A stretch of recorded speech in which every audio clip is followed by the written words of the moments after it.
네, 안녕하십니까. 대한민국의 열정과 긍지를 세계로 우리 대한민국 청년들의 해외 취업을 정확하고 올바른 방향성을 안내하고 있는 해외 취업 전문가 박창규라고 합니다. 자, 우리 요즘 청년들이 해외 취업을 많이 도전을 하고 있는 걸 제 스스로 이제 몸으로 조금 느낄 수가 있는데요. 예, 우리 청년들이 해외를 진출함에 있어서 준비돼야 되는 많은 준비 과정과 어떠한 그런 세부적인 내용에 대해서 제가 안내를 좀 해드렸고요. 지금은 저희가 해외 취업 유망 10개국 국가에 대해서 한 국가마다 이번 시간을 통해서 안내를 해드리고 있는데요. 제가 지난 시간에 아마 캐나다까지 지금 안내를 해드렸습니다. 오늘은 우리 대한민국 청년들이 가장 선호한다라기보다는 작년도 기준 통계로 가장 많은 청년들이 해외 취업에 성공한 국가인 일본에 대해서 좀 안내를 좀 해드리고자 합니다. 지금 전국의 많은 대학들 그리고 많은 교육기관에서 우리 청년들이 일본 취업을 선택을 하고 있는데요. 왜 우리 청년들이 일본으로 취업을 하게 되는지, 또한 일본에 있는 기업들이 왜 우리 한국 청년들을 선호하는지, 이런 부분에 대해서 조금 세밀하게 조금 안내를 좀 해드릴 거고요. 해외 취업이라는 건 다시 제가 말씀드린 것처럼 해외 취업을 했다라고 해서 모든 게 다 성공하는 분야는 아닙니다. 모두 다 성공을 하면 얼마나 좋겠습니까, 그죠? 근데 해외 취업은 실패할 수 있는 실패 요인들을 국내 취업보다 더 많이 가지고 있기 때문에 철저한 준비 과정을 거치지 않으면 실패할 수 있는 그런 그 가능성들이 너무 많습니다. 그래서 특히나 우리 일본 같은 케이스 같은 경우를 보면 실제 우리 청년들이 가장 많이 취업을 했습니다. 많은 오랫동안 버티지 못하고 되돌아오는 수가 많은 국가도 역시나 일본입니다. 그래서 왜 이런 결과가 만들어지는지에 대해서도 오늘 조금 안내를 구체적으로 해드릴 텐데요. 제가 원래 이제 좀 일본어로 인사를 좀 드리고 하려고 했었는데요. 제가 중간중간 일본어로도 좀 설명을 좀 드리도록 하겠습니다. 자, 해외 취업 유망 10개국 국가 중에서 이제 3위를 차지를 합니다. 저희가 이미 1위 국가인 미국에 대해서 알아봤었고요. 2위 국가인 싱가포르도 알아봤습니다. 근데 제가 중간에 뻥 띄워서 갑자기 캐나다로 접근을 했어요. 캐나다는 저희 방송을 보신 시청자분들께서 아시겠지만 해외 취업을 선호도 하지만은 실제 이민이라든지 그리고 어학연수라든지 특히나 워킹 할리데이로 우리 청년들이 우리 대한민국 국민들이 많이 선호하는 국가라서 제가 지난 시간에 캐나다에서 좀 알려드렸고요. 오늘 이 시간에는 다시 말씀드린 것처럼 가장 해외 취업에 핫한 국가인 일본에 대해서 조금 디테일하게 안내를 좀 해드리도록 하겠습니다. 자, 화면에 보시는 것처럼 이미 저희는 대한민국 정부에서 선정한 해외 취업 유망 10개국 국가 중에서 지금 벌써 이미 미국, 그리고 싱가포르, 그리고 번외 쪽으로 캐나다까지 알아봤었고요. 자, 오늘 일본을 알아볼 텐데요. 작년도 기준 통계점을 좀 보겠습니다. 이제 화면에 보시는 것처럼 작년도 같은 경우는 저희가 4,811명이 대한민국 정부 지원 제도인 K모브 사업을 통해서 해외 취업에 성공을 했습니다. 그 중에서 가장 많은 인원이 해외 취업에 성공했는 국가가 바로 화면에 보시는 것처럼 일본입니다. 일본 같은 경우는 1,103명이 해외 취업에 성공을 했었고요. 특히나 해외 취업에 성공한 우리 대한민국 청년들의 직무에 대해서 저희가 분석을 해봤었는데요. 제가 앞서 방송에서 안내해드렸던 것처럼 해외 취업을 가게 되면 내가 허드렛 일을 한다라든지 뭐 청소 일을 한다, 뭐 서비스 쪽에 일을 한다라고 많이 생각을 하시는데요. 일본 같은 경우는요, 거의 대부분이 거의 90% 이상이 전문직 분야에 종사를 한다라고 보실 수가 있습니다. 예, 그래서 이 전문직은 어떠한 분류로 직무 형태가 이루어지는지에 대해서도 오늘 다시 안내를 해드리도록 하겠습니다. 그래서 해외 취업을 좀 준비하시는 분들이 내가 해외에 나가면 조금 허드렛 일, 뭐 청소 일이라든지 서비스 쪽에 일을 하신다라고 생각을 좀 고정관념을 많이 가지고 계시는데요. 이게 바로 해외 취업의 허와 실입니다. 지금은 대한민국 정부에서 우리 한국산업인력공단 고용노동부에서 K무브 정부 지원 사업을 통해서 우리 청년들이 해외에 진출을 할 때 조금 더 안정적이고 조금 더 일자리의 질적 수준이 높은 곳만 저희가 선별을 하기 때문에 우리 시청자 여러분들, 해외 취업을 고민하는 우리 청년들이라면 절대 이런 부분들은 고민을 안 하셔도 될 것 같고요. 근데 과연 내가 이렇게 안정적인 직장 그리고 안정적인 직무에 조금 질적 수준이 높은 직무를 선택하시고자 누구나 할 수 있는 건 아니겠죠, 그죠? 그만큼의 어떠한 준비 과정도 필요하고요. 본인들의 어떠한 직무라든지 인더스트리, 어떠한 인더스트리에서 어떠한 일을 할 건지에 대한 진로 직무 방향성을 설계를 아주 잘 하셔야 됩니다. 그래서 제가 늘 방송에서 말씀드리는 것처럼 해외 취업은 국내 취업보다 더 어렵다라는 게 현실로 나타나는 거고요. 그 가장 현실을 뒷반영시켜 주는 것이 바로 일본입니다. 말도 많고 탈도 많고 쉽게 말씀드리겠습니다. 일본이 지금 인력난에 빠져 있어서 우리 청년들을 선호하는 건 사실입니다. 그리고 많은 정부 기관과 교육기관에서 대한민국 청년들을 일본으로 안정적으로 취업을 시키자라는 이런 목소리가 높은 건 사실인데요. 일본에 취업을 했을 때 실패하는 요인들이 몇 가지가 있어요. 몇 가지가. 특실 예로 보면 작년도 2월 달에 D 대학에서 25명의 그 D대학의 졸업 예정자들이 전 인원 다 일본에 취업을 했습니다. 했음에도 불구하고 약 한 6개월 만에 7, 80%가 한국에 되돌아왔습니다. 왜 되돌아왔을까요? 그 1번이 바로 부모님의 등살입니다. 부모님의 등살. 아무래도 일본은 여러분들 잘 아시겠지만 어떤 자연재해라든지 이런 부분들이 있다 보니까 내가 부모인데 내 자식이 해외에 나가 있어요. 그것도 뭐 가깝지만 일본이지만 일본은 자연재해가 많은 국가잖아요. 이런 일본에 취업을 해서 있다 보니까 우리 영상 매체라든지 이런 걸 통해서 일본에 자연재해가 있었을 때 그때 이제 우리 부모님들이 갖는 그 불안한 마음은 얼마나 많겠습니까? 그러다 보니까 이제 자주 전화도 하고 뭐 다시 되돌아오면 안 되느냐 어떤 이런 등살에 못 이겨서 되돌아오는 친구들이 있고요. 두 번째 케이스가 일본 취업을 접근하는 방법에서 가장 실패를 많이 하는 요인 중에 하나입니다. 일본 같은 경우는요, 급여 수준을 잘 생각을 하셔야 됩니다. 급여와 생활 수준을 여러분들 비교를 잘 하셔야 되는데, 일본 같은 경우는 이제 신입사원 기준입니다. 신입사원 기준에 저희가 보통 일본 기업에서 받는 급여가 얼마냐면 18만 엔에서 23만 엔 정도를 받습니다. 그러면 월 뭐 한 200만 원 선 정도 될 겁니다. 그 돈을 받아서 내가 과연 일본에서 얼마나 생활을 할 수 있을지에 대한 급여와 생활 구조에 대해서도 여러분들 판단을 좀 내리셔야 되는데 제가 뒤에서 조금 더 디테일한 작전에 대해서 좀 안내를 해드리도록 하겠습니다. 그리고 바로 세 번째가 문화에 적응하지 못하고 되돌아오는 경우가 아주 많습니다.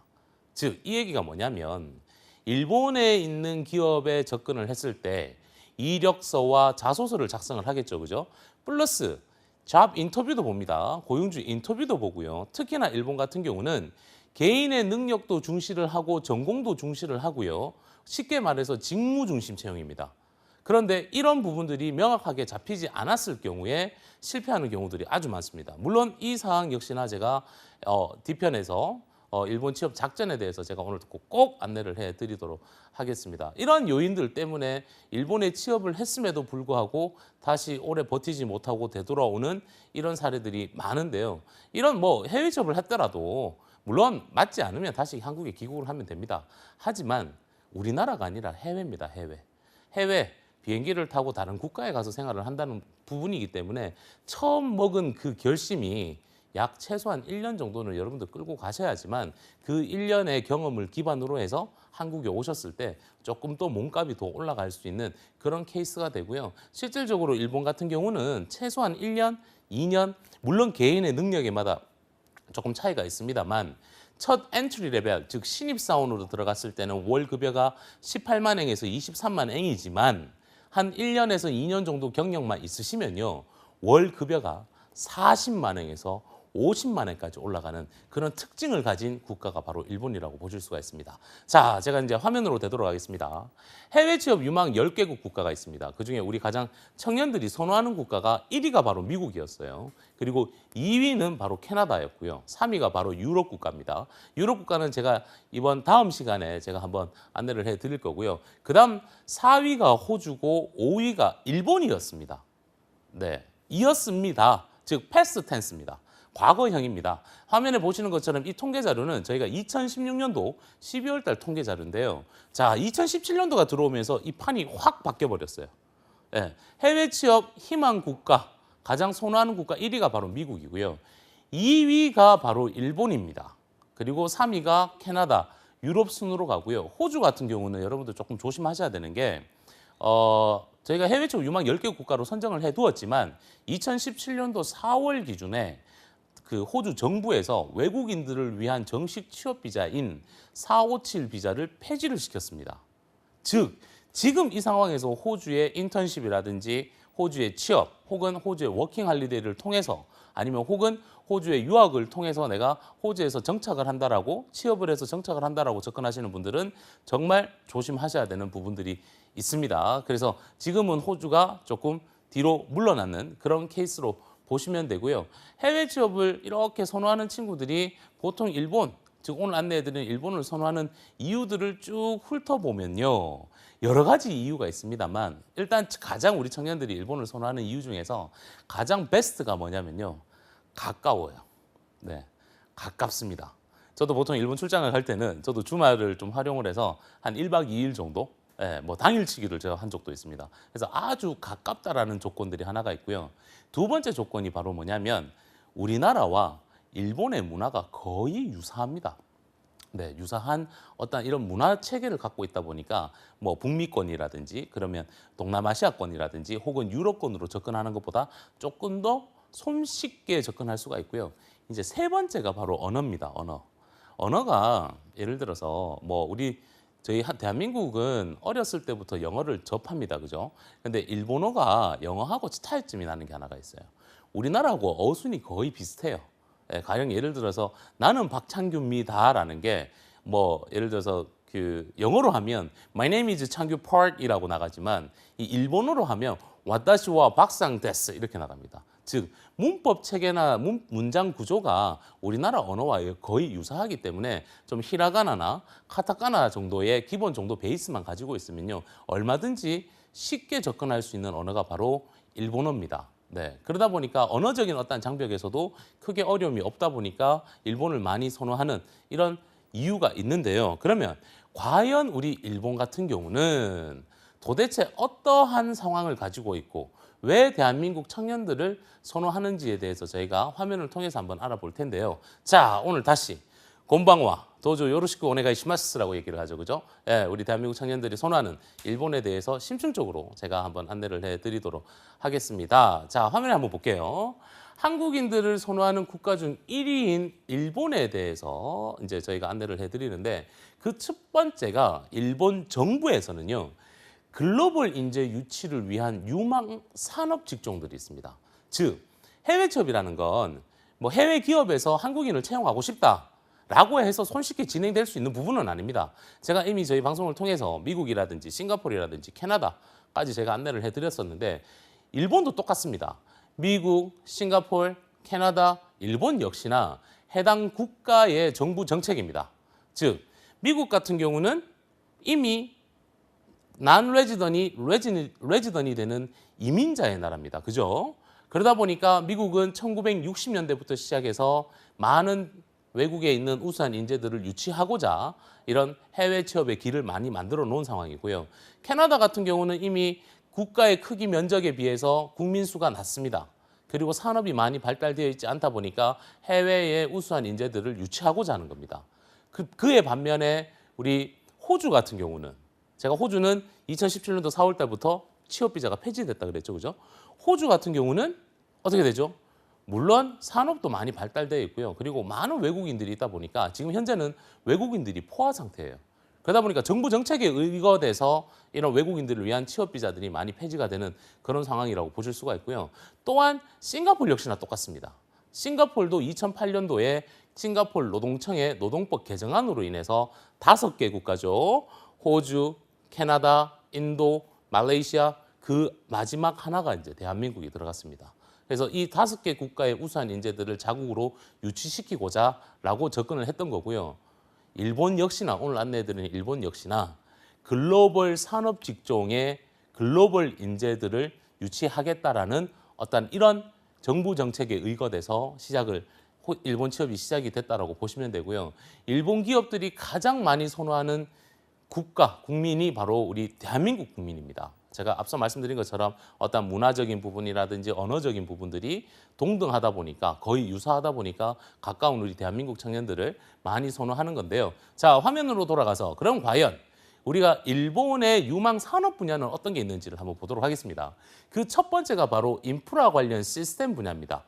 가령 예를 들어서 전력이라든지 물, 교통, 정보, 통신에 관련된 어떤 설비 시설이나 이런 것들을 구축하고자 우리 대한민국 인재들을 선호하는 케이스가 있고요.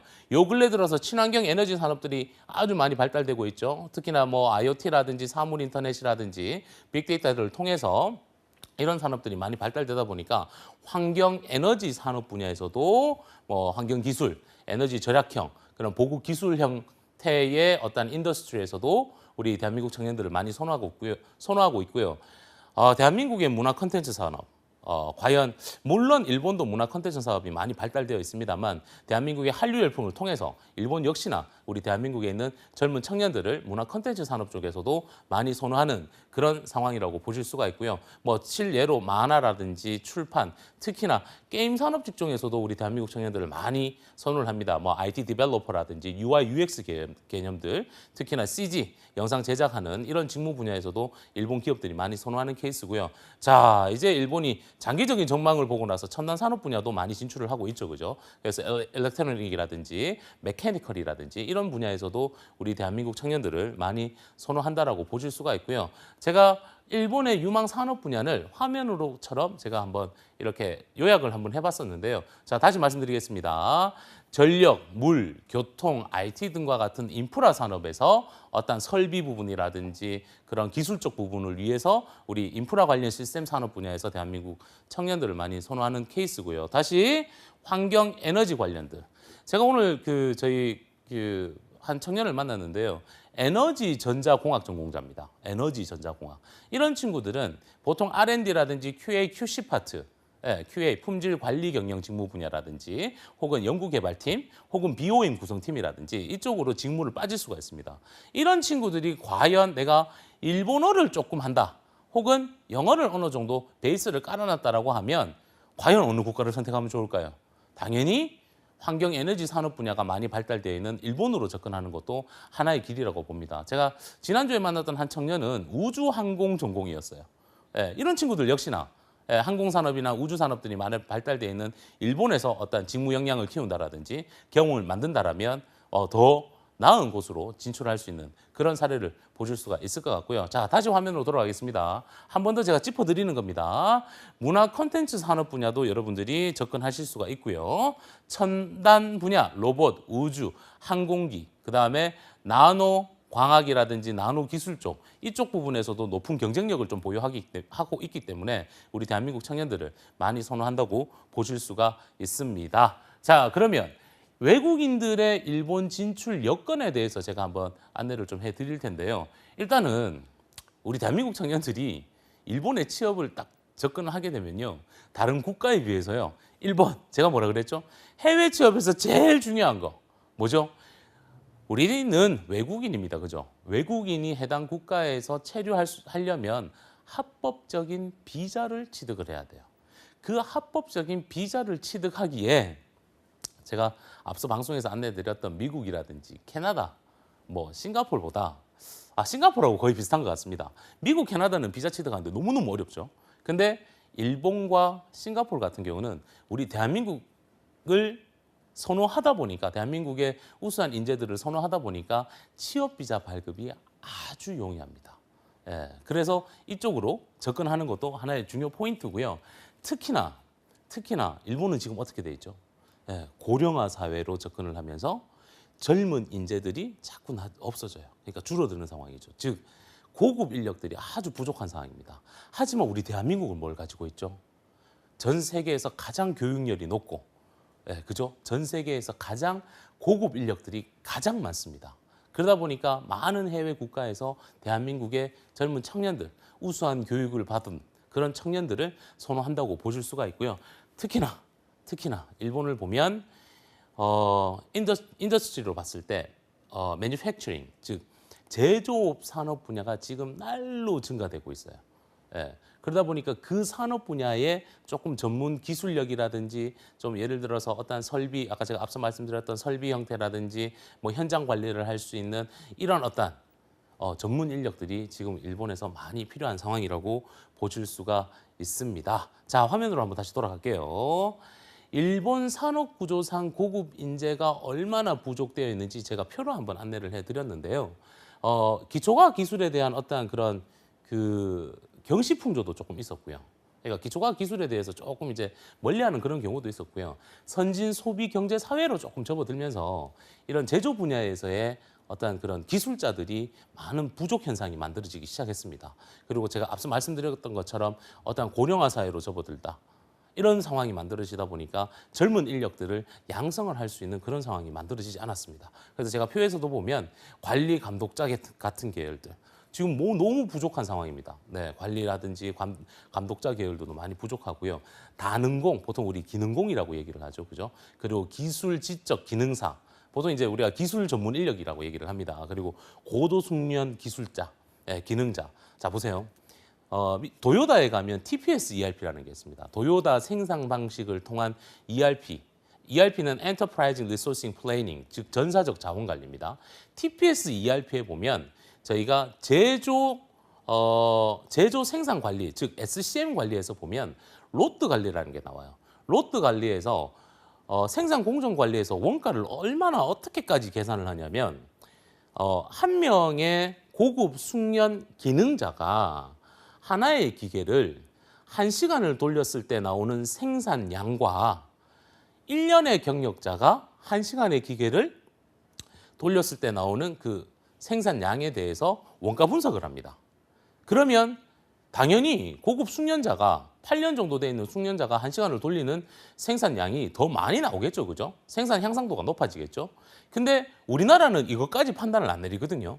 근데 도요타 같은 경우는 TPS ERP상에서는 이런 원가 분석까지 만들어내고 이 뒷단에 뭐가 따라 들어가냐면 HR, 인사교육제도 프로그램들이 따라 들어갑니다.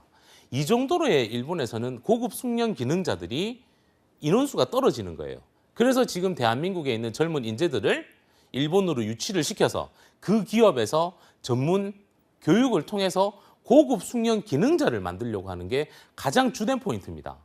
이게 바로 일본의 도요타 생산 방식에서 만드는 전사적 자원 관리인 TPS ERP가 그 대표적인 사례라고 보시면 되고요. 일본의 많은 기업들이 이런 형태의 인재를 양성한다라는 어떤 HR, 그죠? Human Resource Management에 대한 어떤 이런 개념을 가지고 접근한다고 보실 수가 있습니다. 자, 일본의 최근의 그 일본 취업의 최근 동향을 제가 화면으로부터 다시 한번 좀 보도록 하겠는데요. 뭐 우리 일본 기업이라고 하면 이제 너무나 많이 유명한 기업들이 있죠. 닛산, NTT 도코모. 우리나라 NTT 도코모는 우리나라의 SK와 같은 그런 개념이라고 보실 수가 있고요. 일본은 당연히 IT 산업들이 많이 발달되어 있다 보니까 소프트뱅크라든지 히타치 제닥소, 그리고 NEC와 같은 이런 기업들이 계속 연간 우리 대한민국 청년들을 계속 채용하는 그런 케이스를 보실 수가 있는데요. 이제 올해 같은 경우입니다. 우리 대한민국 정부, 고용노동부와 한국산업인력공단, 그리고 우리 K무브 사업단, 그리고 우리 코트라에서 매년 2회에 걸쳐서 저희가 글로벌 취업 상담회를 진행을 합니다. 금년도 같은 경우도 5월 19일, 20일 날 저희가 일산 킨텍스에서 글로벌 취업 상담회를 진행을 했었는데요. 재미있는 사건, 현상이라고 얘기할까요? 저희가 매년 한국산업인력공단, 우리 고용노동부, 그리고 여러분들 잘 알고 계시는 우리 K무브 사업단, 그리고 코트라가 주관이 돼서 매년 2회에 걸쳐서 글로벌 취업 상담회를 진행을 합니다.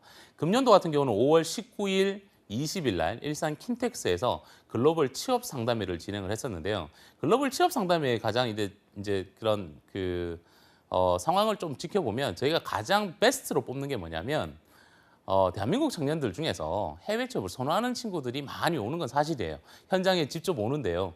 그냥 와서 저희가 뭐 멘토링을 받거나 이런 게 아니라 정말 해외에 있는 대한민국 청년들을 채용하고자 하는 기업들이 직접 우리 대한민국에 방문을 해서 이 기간 동안 내한 면접을 하는데요.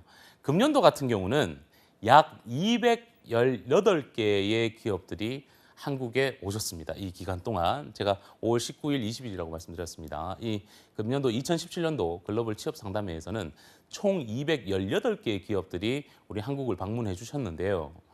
무려 일본 기업들이 약 80%를 차지했습니다.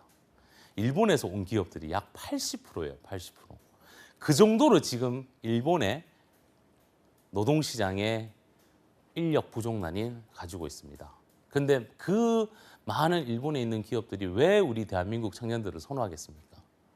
그죠? 그만큼의 대한민국의 일자리가 줄어들고 대한민국에서 상반기, 하반기 공채의 채용 인원이 자꾸 줄어드는 건 사실입니다. 근데 다시 말씀드려서 우리 청년들이 보는 시야, 생각을 조금만 바꾸면 또 다른 길이 있다는 것도 꼭 한번 인지를 해보시면 좋을 것 같습니다. 그래서 제가 방금 화면에서 안내해드렸던 것처럼 일본 취업의 최근 동향으로 봤을 때 많은 기업들이 연간 한국인을 채용하는 그 인원들이 자꾸 늘어난다라고 보실 수가 있고요. 저희가 이런 외국인 고용 현황을 일본 내의 기업으로 해서 저희가 한번 통계치를 한번 조사를 해봤는데요. 일본의 후생노동청, 보통 이제 우리나라는 고용노동부죠, 그죠? 예, 미국 같은 경우는 USCIS에서 거의 핸들링을 다 합니다. 캐나다 같은 경우는 ESDC, 그리고 싱가포르 같은 경우는 MOM. 에서 이제 노동청입니다. 일본 같은 경우는 저희가 후생 노동청이라고 얘기를 하고요. 2015년도 기준으로 2015년도 10월 말 기준으로 일본 현지에 외국인 노동자들이 90만 명을 돌파했습니다. 이제 이해되시죠, 그죠? 예, 얼마나 많은 일본 기업들이 외국인들을 선호하는지를 나타냈고요.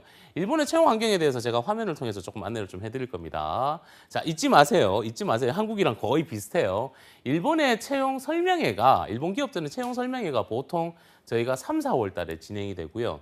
6월 달 같은 경우에 이제 이력서 등록을 합니다. 그리고 7월에서 10월 달 기준으로 뭐 1차 면접이라든지 그다음에 2차 면접, 뭐 최종 면접으로 넘어가는데요. 일본도 우리나라와 유사하게 상반기 공채가 있어요. 예. 하반기 공채는 거의 잘 안 해요. 근데 상반기 공채가 있습니다. 그래서 일본 취업을 준비를 하신다면 자, 지금 가령 예를 들어서 우리가 6월 달입니다. 그죠? 근데 6월 달부터 금년도까지는 어떤 공채, 제가 취업에 기업에서 인력을 채용을 할 때 이제 접근하는 방식이 세 가지 방식이라고 말씀을 한번 드렸습니다. 아마 우리 시청자 여러분들 기억하실 겁니다. 그 첫 번째가 바로 턴키, 공채 방식. 두 번째가 바로 버텀업 방식, 부서에서 사람이 필요했을 경우에. 세 번째 방식이 바로 레퍼런스 방식입니다. 레퍼런스, 추천식입니다. 그죠? 많은 해외 기업이나 외국계 기업들이 많이 선호하는 방식인데요. 일본 같은 경우는요, 3, 4월 달에 공채가 들어갑니다. 공채. 그러면 자, 지금 A라는 우리 대한민국 청년이 지금 6월 달입니다. 그죠? 지금부터 시작을 해서 내가 일본 취업에 도전을 해요.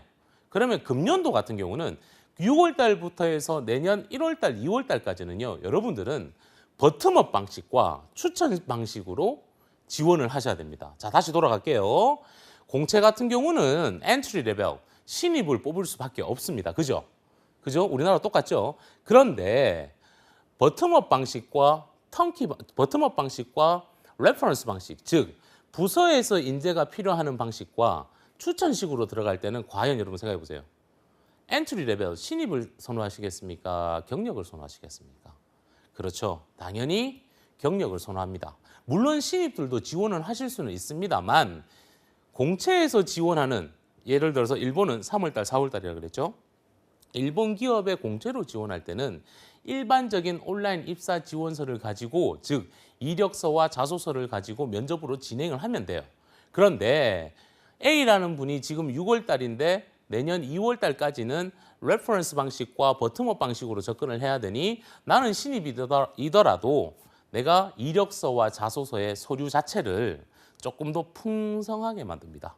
제가 저희 방송에서 해외 취업 인턴 전략 접근 방법에 대해서 안내를 해드렸을 때 해외 기업과 외국계 기업에 접근했을 때 취업 서류 준비는 남들과 똑같이 이력서, 자소서로 접근하는 게 아니라 이거 플러스 포트폴리오라든지, 특히나 자 아까 보세요. 일본 같은 경우는 첨단 산업 분야, 환경 에너지 산업 분야 등과 같은 이런 조금 고급 기술력이 들어가는 직무 분야로 한국인을 선호할 수밖에 없습니다. 즉 이공계열들이 가장 많이 취업을 하는데요. 이공계열 전공자들은 이렇게 입사 서류, 취업 서류를 준비를 할 때 단순한 이력서, 자소서뿐만 아니라 포트폴리오 플러스 프로젝트, 경력, 기술서가 꼭 가주셔야 됩니다. 예. 이거 외에 조금 더 플러스가 되는 거 있는데 그건 제가 뒤에서 다시 한번 안내해 드릴 텐데요. 일본의 어떠한 취업 상황을 이런 형태로 돌아갑니다. 자, 과연 내가 올해 내가 지금 4학년 1학기생이에요. 6월 달이니까 아직 4학년 1학기입니다. 근데 나는 일본어를 전공을 했고 예를 들어서 일본 쪽에 취업을 희망을 해요. 그러면 지금부터는 어떻게 한다고요? 언제까지? 내년 2월 달까지, 6월 달부터 내년 2월 달까지는 버텀업 방식과 추천식으로 해서 이력서와 자소서를 조금 더 풍성하게 만들어서 접근하는 케이스. 자, 내년까지 넘어갔어요. 그죠? 내년 3월 달, 4월 달 됐습니다. 그때는 어떻게 합니까? 공채에다가 이제 지원을 해야겠죠. 예, 그러면 한 군데 접근할 필요는 없죠. 예, 제가 다시 말씀드립니다. 공기업, 외국계 기업, 대기업, 중견기업. 예, 요거는 빼겠습니다. 내가 원하는 일본에 있는 다양한 기업에 접근을 하시는 것도 하나의 작전 포인트입니다. 네, 자 볼게요. 일본 취업. 그러면 비자별로 작전을 또 어떻게 짜는지가 있습니다. 이건 어느 국가든지 거의 유사하게 들어간다고 보시면 되는데요. 제가 지난 시간에 캐나다 취업 비자에 대해서 조금 안내를 해드렸었는데 캐나다와 거의 유사하다고 보시면 됩니다. 성공적인 일본 취업을 하기 위해서 지금 우리 대한민국에 있는 청년들 그리고 해외에 있는 많은 외국 청년들이 일본에 진출을 할 때 접근하는 방법이 바로 첫 번째가 어학연수입니다. 어학연수를 통해서 뭘 연결이 되냐면요. 일단 어학을 목적으로 갑니다. 그래서 처음에는 뭐 약 6개월에서 한 1년 정도를 어학연수를 합니다. 그러면 일본에도 보면 동경이나 오사카라든지 고베 각 지역마다 신주쿠도 그렇고요. 뭐 치카 후나바시도 그렇고요. 각 지역마다 영어, 일본어를 함께 가리키는 어학원들이 있습니다. 그래서 자 여기서 영어 나왔습니다. 네, 일본에 취업하는데 제가 왜 영어를 해야 됩니까? 라고 생각을 하시죠. 왜 해야 되는지 뒤에서 알려드릴게요. 일본 취업의 작전이에요, 작전. 그래서 영어와 일본어를 같이 거기서 준비해 놓고 그 다음 어디로 넘어가냐면 문화활동 비자를 갖고 가요. 일본에 어학연수를 갔기 때문에 학생 비자를 받습니다. 학생 비자를 받아서 6개월 정도를 생활을 하고요. 거기서 어느 정도 생활력이라든지 문화, 환경, 뭐 여러 가지 적응을 했죠. 그죠? 언어적인 부분도 딥베이스를 깔아놨죠. 그리고 나서 나머지 한 6개월 정도는 문화활동 비자로 넘어갑니다. 이 문화활동 비자는 뭐냐면 공부도 할 수 있고요. 그리고 일도 할 수 있습니다. 예, 그래서 처음부터 어학연수만 끌고 들어가는 게 아니라 문화활동 비자를 같이 연결을 시켜서 콜라보레이션을 만들어 버리는 거예요. 그래서 캐나다의 코업 비자와 거의 비슷하다고 보시면 됩니다. 그래서 어학연수와 인턴십을 같이 통해서 여러분들이 일본에서 생활을 해서 기업으로 완전히 넘어가서 취업으로 연계되는 그런 케이스가 하나가 있고요. 또 하나 케이스는 일본 워킹할리데이 케이스가 있습니다. 일본 워킹할리데이. 근데 일본 워킹할리데이는요. 워킹홀리데이 비자에 대해서 우리 청년들이 많이 알고 있을 겁니다. 호주 같은 경우는 신청하는 족족 무조건 다 승인 내려주세요. 웬만하면 승인 내려주십니다. 근데 일본 같은 경우, 캐나다 같은 경우는요, 분기별로 신청을 하셔야 돼요. 분기별로.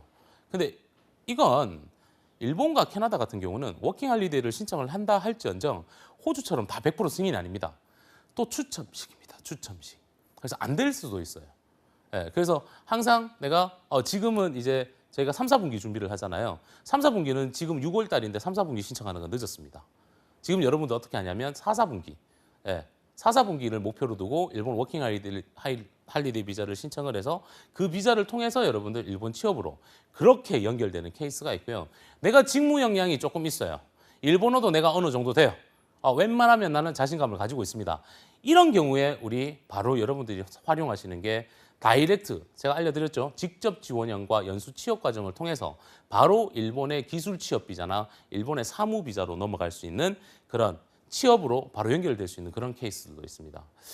제가 우리 청년들한테 가장 많이 이제 일본 취업을 안내를 해드릴 때 청년들한테 가장 많이 권유해 주는 게 바로 이 기술 취업 비자입니다. 기술 취업 비자. 예, 그래서 일본 같은 경우는 조금만 여러분들이 준비를 하시면 다시 일본의 어떠한 정부 정책이라든지 일본의 고용 노동 구조라든지 일본의 산업 구조 동향에 따라서 당연히 외국인을 선호할 수밖에 없는 상황에 놓여 있습니다. 그래서 여러분들이 조금만 작전 잊지 마세요. 작전을 조금만 잘 짜면 굳이 많은 돈을 들여서 어학연수를 간다라든지 내가 워킹홀리데이 비자를 받아서 허드렛 일을 한다라든지 굳이 이럴 필요가 없습니다. 조금만 여러분들 준비하시면 충분히 접근하실 수 있습니다. 네, 자 일본 취업에 대해서 비자로 어떻게 접근해야 되는지 부분에 대해서 한번 알려드렸는데요. 자 다음은 일본의 임금 구조입니다. 임금 구조. 제가 할 말이 많습니다. 해외 취업 전문가로서 저는 일본 취업을 반대하는 사람 중에 1인입니다. 네, 반대하는 이유가 일본 취업이 전혀 안 좋다라는 건 아니에요. 안 좋다라는 건 아닙니다. 하지만 작전을 잘못 짜면 일본 취업을 잘못 접근해 버리시면 내가 받는 급여와 생활 구조가 맞지가 않습니다. 급여를 받아서 여러분 취업이잖아요. 해외 취업이잖아요. 1년을 갔든 거기서 5년을 살든 취업입니다. 취업. 취업이면 내가 받는 급여를 통해서 충분히 그 나라에서 안정적인 역할을 만들어줘야 되는데 이 구조가 잘 안 맞아요. 이게 자칫 잘못 맞춰버리면 일본 취업을 실패할 수 있습니다. 그래서 제가 할 말이 많다라는 거고요. 해외 취업 전문가로서 일본을 반대하는 이유 중에서 가장 첫 번째가 이거예요. 이거. 이걸 맞춰주셔야 됩니다. 이걸 맞추는 방법이 있어요. 그거에 대해서 오늘 제가 정확하게 알려드릴 텐데요. 자, 화면을 한번 볼게요. 일본 같은 경우는 1인당 GDP가 약 3만 불 정도 됩니다. 3만 불 정도 되고요. 2015년도 기준이고요. 뭐 환율 같은 경우는 1엔에 2015년도 같은 경우는 1,200원 정도 했었는데 지금은 엔화가 한 1,100원 선 정도 될 겁니다. 요걸 머릿속에 딱 넣어놓고 준비를 하시면 되고요. 임금 수준과 근로 환경을 이렇게 쭉 보면요. 아까 제가 말씀드렸죠. 대졸 초임 임금, 즉 엔트리 레벨 신입 기준으로 일본의 공기업, 외국계 기업, 대기업, 중견기업, 중소기업 모두 다 동일합니다. 약 18만 행에서 23만 행 정도 돼요. 18만 행에서 23만 행 정도. 잊지 마세요. 일본의 공기업, 외국계 기업, 대기업, 중견기업, 중소기업까지 모두 다 18만 행에서 23만 행 정도라고 보시면 되고요. 뭐 연간 국경 일수라든지 법정 근무 시간이라든지 이런 건 거의 우리나라와 동일합니다. 뭐 1일 8시간을 기본으로 해서 주당 40시간 근무고요. 일본도요. 우리나라에 비해서 잘 되어 있습니다. 뭐가요? 야근 수당이요. 오버타임 페이 제도가 너무너무 잘 되어 있으니까 이 부분도 여러분들 어느 정도 인지를 해놓고 접근하셔야 됩니다. 단 이것도 기업의 수준에 따라서 개인의 능력에 따라서 상이하다는 점도 있는데 그것도 제가 뒤에서 작전에 대해서 안내를 해드릴 겁니다. 자, 잊지 마세요. 일본 취업 비자를 통해서 일본에 취업을 했습니다. 그러면 보통 우리가 어떠한 직무를 선택하느냐에 따라서 우리 대한민국 청년들이 우리 외국인들이 받을 수 있는 비자가 두 가지 형태로 흘러갑니다. 두 가지 형태. 그 중에 하나가 바로 화면에 보시는 것처럼 기술, 인문, 지식, 국제 업무에 관련된 기술 비자입니다. 기술 비자. 기술 취업 비자입니다. 기술 취업 비자. 그 외에는 사무 비자로 나뉠 수가 있는데요. 자, 여기서 일본 취업의 작전. 우리 보통 저희가 이제 상호 자격 인증 제도라는 게 있어요. 상호 자격 인증 제도. 가령 예를 들어서 한국에서 취득한 자격증이 다른 나라 해외에서 인정을 받을 수가 있습니다. 그 중에 하나가 바로 간호사 자격증입니다. 대한민국에서 취득한 간호사 자격증은 사우디아라비아 왕립보건국에 여러분들이 지원을 하셨을 경우에는요, 뭐 사우디아라비아의 간호사 자격증을 취득하실 필요 없습니다. 다이렉트로 해당 국가에서, 즉 사우디아라비아에서, 즉 중동 국가에서 인정을 해줍니다. 그래서 한국의 간호사들이 사우디아라비아 왕립보건국에 많이 진출을 하는 케이스예요. 단 간호사 자격증을 한국에서 취득을 하더라도 미국이나 캐나다나 다른 국가에서는 그 나라에서 하는 자격증을 똑같이 취득을 하셔야 됩니다. 자, 여기서 상호 자격 인증제도 다시 한번 알려드리겠습니다. 우리나라에는 정보 처리 기사라는 게 있죠, 그죠? 우리나라에는 정보 처리 기능사라는 게 있습니다. 즉, 정보 처리 기사와 정보 처리 기능사 자격증을 취득한 신분이 일본에 취업을 했어요. 그러면 일본의 기술 취업 비자가 너무너무 쉽게 나와요. 너무너무 쉽게 나옵니다. 즉, 일본은 다시 첨단 산업이나 환경 에너지 기술 분야라든지 교육 문화 콘텐츠 산업들에서 고급 숙련 기술자나 기능자들이 많이 부족한 상황입니다. 근데 우리나라는 이미 그런 고급 인력들이 있고 그 고급 인력들은 대학을 다니면서 졸업하는 시점에 웬만하면요 정보 처리 기사나 정보 처리 기능사 다 취득합니다. 특히나 컴퓨터 엔지니어링, 메커니컬 전공자들이나 엘렉트로닉 전공자들 이런 분들은 웬만하면 그 점 자격증 다 취득해요. 뭐 응용 소프트웨어 학과라든지. 그러면 그 자격증을 가지고 있는 분들이 일본에 취업을 했어요. 그러면 기술 취업 비자가 거의 다이렉트로 나옵니다. 즉 일본에서는 우리나라에 있는 정보 처리 기사와 정보 처리 기능사를 인정을 해줍니다. 어디가요? 국가에서 인정을 해주는 제도입니다. 이게 바로 상호 자격 인증 제도입니다. 그래서 내가 일본 취업을 희망을 한다라고 하면 이런 상호 자격 인증 제도를 통해서 어떤 정보 처리 기사나 정보 처리 기능사와 같은 자격증을 취득하는 것도 하나의 방법인데요. 자, 여기서 하나 잠깐만 넘어갈게요. 잠깐만 제가 잡아드릴게요. 우리 청년들이 가장 많이 질문하는 게 있습니다. 제가 이러이러한 자격증이 있는데요. 이게 해외에 나갔을 때 제가 인정을 받을 수 있나요? 라는 질문을 많이 하시는데요.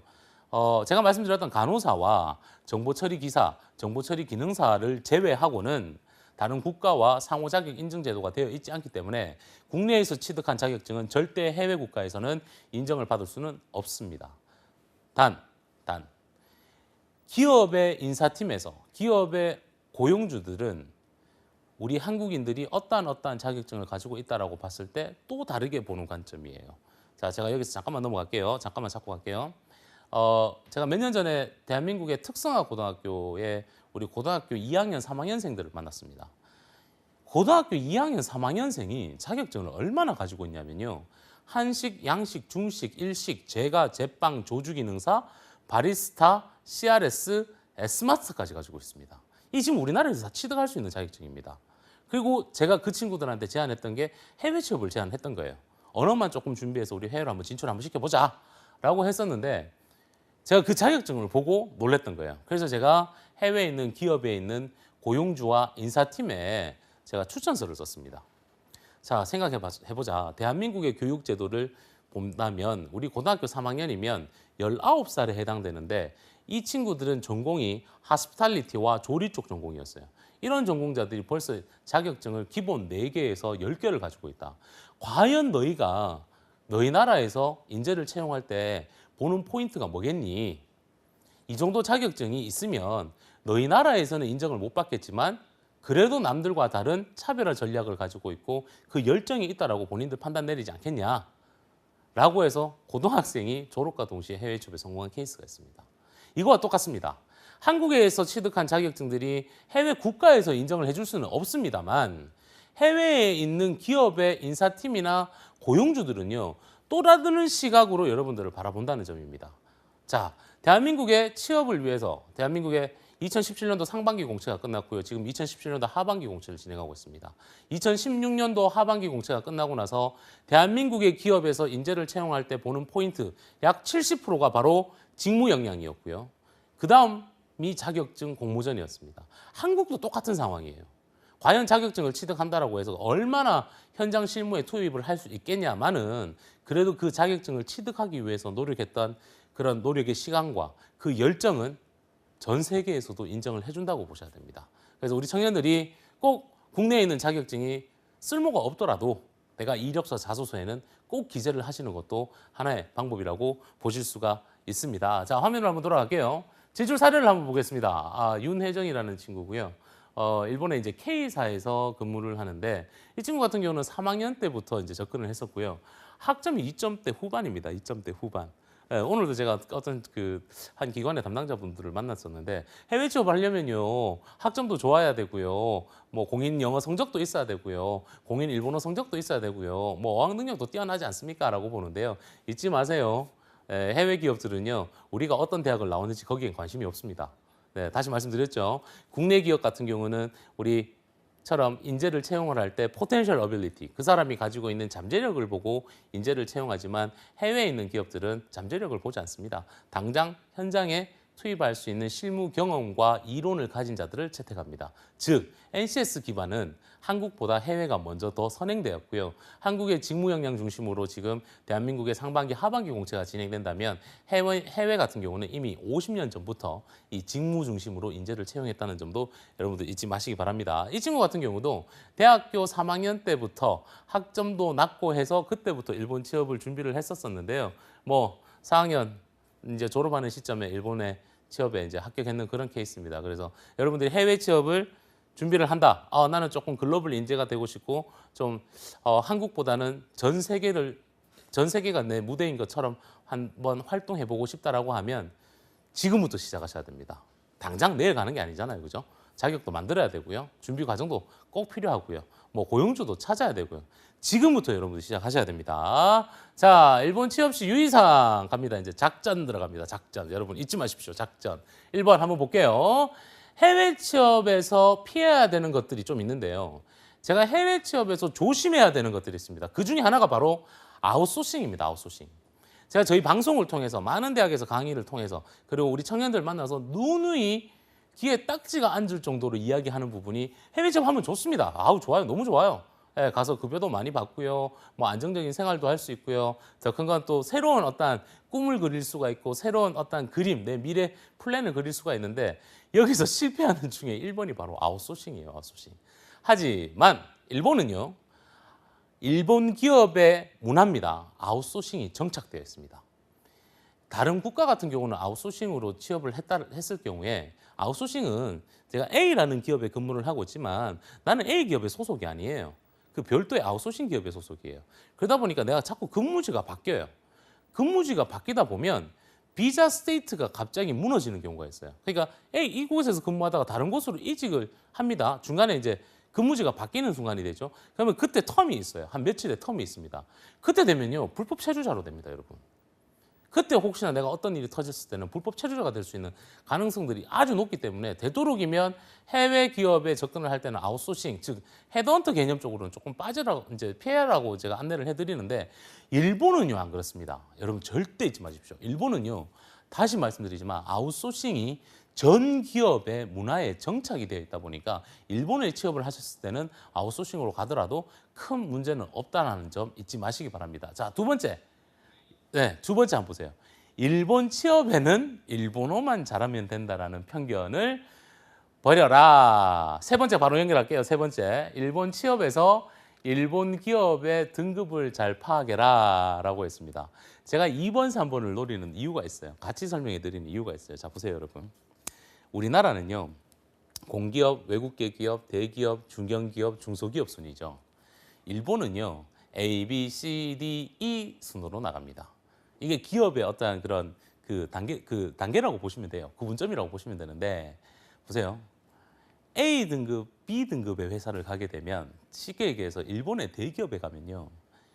업무 시간에는 영어로 합니다. 일상생활은 일본어로 합니다. 그래서 일본 취업의 편견, 일본 취업의 오해와 진실. 나는 일본 취업을 할 거니까 저 영어 안 해도 돼요. 저 일본어만 할 거예요. 라고 해서 일본 취업을 흔히들 그렇게 많이 하세요. 거의 7, 80%를 그렇게 합니다. 그런 경우에는 어느 등급의 기업에 가냐면 D등급, E등급에 갑니다. D등급하고 E등급이랑 AB 등급의 차이점이 뭔가요? 라고 하는데요. 자, 여기서 이제 문제가 생기는 거죠. 일본은 다시 신입 기준 엔트리 레벨이 급여가 18만 엔에서 23만 엔입니다. 어떻다 그랬죠? 일본의 A, B, C, D, E 동일합니다. 급여 체계가 동일해요. 예, 국가마다 이런 체계가 잡혀 있잖아요. 그런데 D등급, E등급에 가면 똑같이 내가 200만 원을 받아요. 200만 원 가지고 여러분 동경이나 오사카에서 사실 수 있습니까? 생활비, 숙박, 숙식, 예, 먹는 거 택도 없습니다. 말이 안 됩니다. 근데 AB 등급에 취업을 하게 되면 어떤 사태가 발생이 되냐면 일단 기숙사 제공합니다. 숙식이 제공돼요. 숙식. 예, 숙식이 제공되고요. 심지어 교통비까지 지원됩니다. 심지어 4대 보험 전액 다 지원합니다. 전액. 그러면 어떻게 됩니까?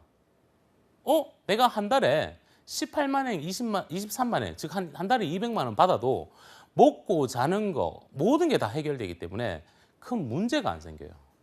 제가 해외 취업 전문가로서 일본 취업을 반대하는 이유 중에서 하나가 뭐냐면 제가 아까 앞서 말씀드렸지만 뒤에 말씀드렸죠. 제가 반대하는 이유 중에서 하나가 뭐냐면 다 여기 가세요. 이 D등급, E등급에 가세요. 그러다 보니까 한 달에 월급 200만 원 받아서 일본의 물가도 비싼데 반값 내랴, 뭐 밥 먹고 생활하랴, 교통비 쓰랴 이래버리니까 생활하기가 너무 어려운 거예요. 그러니까 어떻게 하죠? 집에 전화하는 거예요. 한국에 전화해서 뭐 생활비가 떨어졌는데 돈 좀 보내주세요. 뭐 심지어 뭐 대출을 받는 친구들도 있고요. 이런 사태들이 너무 많이 발생합니다. 그래서 일본 취업을 접근하신다면요. 준비를 정말 철저하게 잘 하셔야 되는데 목표치를 잡을 때 높게 잡으셔야 돼요. 높게. 조금 높은 기업으로 나는 접근하겠다. 어떻게 해요? A, B 등급 쪽으로 나는 접근하겠다라고 해서 일본어 플러스 영어까지도 같이 좀 준비를 하실 수 있는 그런 어떤 사고방식을 갖고 접근하시는 게 아주 좋을 것 같습니다. 제가 다음 작전에 대해서 좀 안내해 드리겠습니다. 일본 취업은요. 되도록이면 IT나 엔지니어 산업 분야로 접근해라 라고 합니다. 저는요. 호텔 매니지먼트 전공인데요. 저는 비즈니스 어드미니스트레이션인데요. 이쪽으로는 가면 안 될까요? 물론 가도 좋아요. 물론 가도 좋습니다. 하지만 여러분 다시 일본은 첨단 산업 분야와 그죠? 예, 인프라적인 어떤 사업 구조 그리고 환경, 기술, 에너지와 같은 이런 산업 분야에 어떻다 그랬죠? 고급 숙련 기능자들이 많이 부족한 상태입니다. 이 상황에서 굳이 뭐 내가 사무직종으로 무역, 물류 파트로 일본을 갈 이유는 저는 없다고 봅니다. 즉 일본 취업은요. 기업에서 그리고 일본 국가에서 노동시장의 부족분들이 이렇게 형성이 되니까 되도록이면 일본 취업을 희망하시는 분들은 IT나 엔지니어에 관련된 직무로 접근하시거나 여기서 포인트입니다. 나는 전공이 회계학이라서 나는 이쪽으로 직무를 설계하고 싶지는 않습니다. 이런 경우, 즉 내가 IT나 엔지니어는 하기 싫습니다. 그런 경우에는요. IT 엔지니어 기업에 회계 담당자로 갈 겁니다. 회계 담당자로, 즉 사무 비자를 받고 갈 건데 그래도 최소한 내가 지원하는 그 기업의 인더스트리에 맞는 정보와 지식은 알고 계셔야 되죠. 그죠? 예, 그렇습니다. 다시 돌아갈게요. IT나 엔지니어 직무 분야로 좀 이공계열 직무 분야로 일본 취업을 하는 게 훨씬 더 유리합니다. 하지만 내가 상경계열 전공자라서 나는 이공계열 어떤 직무보다는 그냥 상경계열을 좀 키우고 싶다. 이런 경우에는 이공계 관련들 IT나 엔지니어링 기업에 내 직무, 상경계열 직무로 취업을 하되 되도록이면 그 해당 회사의 인더스트리에 맞는 정보와 지식을 쌓으면 됩니다. 쌤, 그러면 그런 정보와 지식은 어디서 쌓습니까?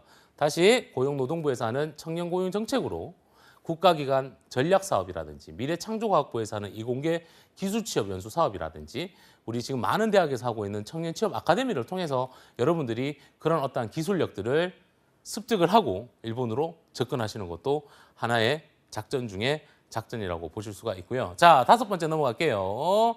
5번째, 일본 취업을 준비한다면 무조건 JLPT N2 정도는 여러분 꼭 만들어 놓으셔야 됩니다. 이건 상식이겠죠. 또 넘어가겠습니다.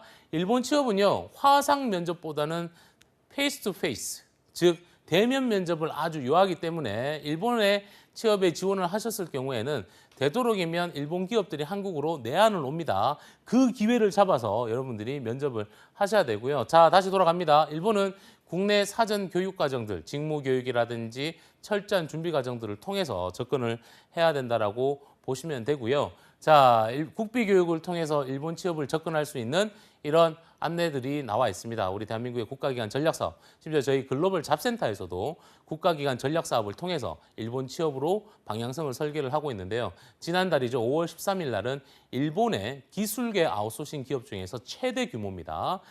테크노프로사에서 대한민국에 방문을 해서 저희 대한민국 청년들 28명을 내한 면접을 하고 채용을 했던 그런 사례들이 있고요. 여기 준비하는 친구들 모두 다 대한민국 정부 지원제도인 우리 국가기관 전략사업을 통해서 일본 취업으로 성공했던 그런 케이스라고 보시면 되고요. 저희가 6월달, 7월달, 8월달에 똑같은 과정들을 진행하고 있으니까요. 우리 청년들 꼭 한번 지원해 보시면 좋을 것 같습니다. 자, 해외 취업 채용 정보는 어디서 본다 그랬죠? 우리 월드잡 플러스 그리고 제가 소속되어 있는 글로벌 잡센터에서 여러분들 확인하실 수가 있고요. 우리 네이버에 해외 취업 공식 카페인 해취박에서 조금 해외 취업, 일본 취업에 대해서 문의사항을 올려주시면 저희가 실시간으로 답변을 달아드리도록 하겠습니다. 해외 취업을 준비하시는 분들, 조금 내가 국내를 벗어나서 해외로 접근하시는 분들 준비하시기 너무너무 어렵죠. 그죠? 궁금한 사항도 많으시고요. 카카오 플러스 친구, 카카오톡 플러스 친구의 글로벌 잡센터로 여러분들 실시간 문의를 하시면 저희가 또 실시간 답변을 달아드리도록 하겠습니다. 자, 오늘 일본 취업에 대해서 전반적으로 쭉 알아봤습니다. 물론 취업이기 때문에 혼자서 접근하는 것보다 누군가의 도움을 꼭 받으셔야 됩니다. 그래서 누군가의 도움을 통해서 대한민국을 벗어나서 이제 전 세계에서 활동할 수 있는 우리 대한민국 청년들이 되셨으면 좋겠습니다. 오늘은 여기까지 하겠습니다. 감사합니다.